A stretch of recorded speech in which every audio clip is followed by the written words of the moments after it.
So much of the news this year has been hopeless, depressing, and above all, confusing. To which the only response is, oh dear.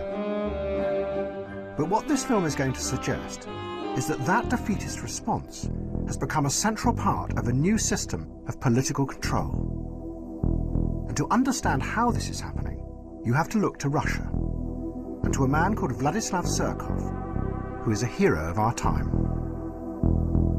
Surkov is one of President Putin's advisors and has helped him maintain his power for 15 years.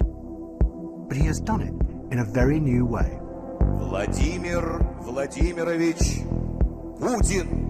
He came originally from the avant-garde art world, and those who have studied his career say that what Surkov has done is import ideas from conceptual art into the very heart of politics. His aim is to undermine people's perception of the world, so they never know what is really happening. Surkov turned Russian politics into a bewildering, constantly changing piece of theatre. He sponsored all kinds of groups, from neo-Nazi skinheads to liberal human rights groups. He even backed parties that were opposed to President Putin. But the key thing was that Surkov then let it be known that this was what he was doing, which meant that no one was sure what was real or fake. As one journalist put it, it's a strategy of power that keeps any opposition constantly confused, a ceaseless shape-shifting that is unstoppable because it's indefinable. Which is exactly what Surkov is alleged to have done in the Ukraine this year. In typical fashion, as the war began, Surkov published a short story about something he called nonlinear war. A war where you never know what the enemy are really up to, or even who they are. The underlying aim, Surkov says, is not to win the war, but to use the conflict to create a constant state of destabilized perception in order to manage and control. But maybe we have something similar emerging here in Britain. Everything we're told by journalists and politicians is confusing and contradictory. Of course, there is no Mr. Surkov in charge, but it's an odd, non-linear world that plays into the hands of those in power. British troops have come home from Afghanistan, but nobody seems to know whether it was a victory or whether it was a defeat.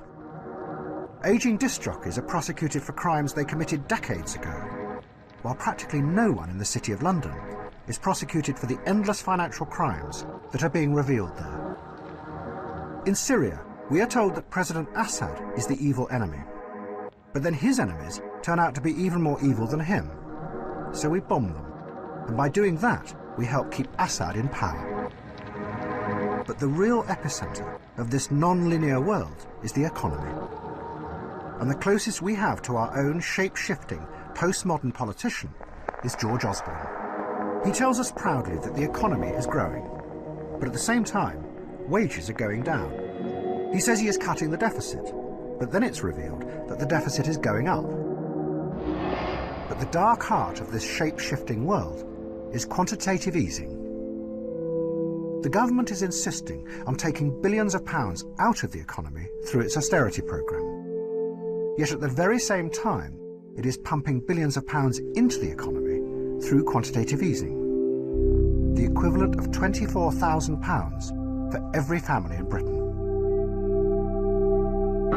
But it gets even more confusing, because the Bank of England have admitted that those billions of pounds have not gone where they are supposed to.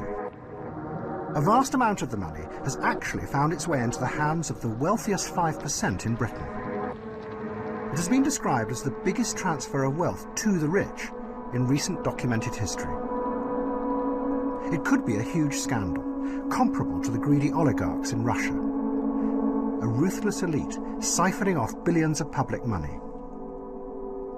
But nobody seems to know. It sums up the strange mood of our time, where nothing really makes any coherent sense. We live with a constant vaudeville of contradictory stories that makes it impossible for any real opposition to emerge, because they can't counter it with a coherent narrative of their own. And it means that we as individuals become ever more powerless, unable to challenge anything, because we live in a state of confusion and uncertainty. To which the response is, oh dear.